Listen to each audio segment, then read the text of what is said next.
হ্যাঁ আসুন। আচ্ছা সুমিতা দেবী, আপনি কি সবসময় অ্যাবসেন্ট মাইন্ডেড থাকেন? আবার জিজ্ঞাসা করছেন কেন? এটা কি টাইপ করেছেন?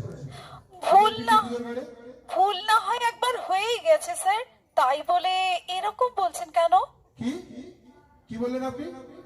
একবার একবার ভুল হলে আপনাকে কিছুই বলতাম না আমি, কিন্তু ক্রমাগত ভুল করেই চলেছেন। না না না সুমিতা দেবী, এখনো অ্যালার্ট হন। তাছাড়া আমি আর কত প্রোটেকশন দেবো আপনাকে? আপনার কথা শুনে মনে হচ্ছে স্যার, চাকরি পাওয়ার পর থেকেই আপনি আমাকে প্রোটেকশন দিয়েই চলেছেন। মনে হচ্ছে আপনি না থাকলে এতদিনে আমার চাকরিটাই চলে যেত। সার্টেনলি যেত। মিস্টার গুপ্ত আপনার কাজের ভুলের কথা দুইবার পয়েন্ট আউট করেছেন। একদিন তো এটাও বললেন যে কলকাতা বাজারে এতদিন একজন ভালো স্টুডেন্ট পেলেন না।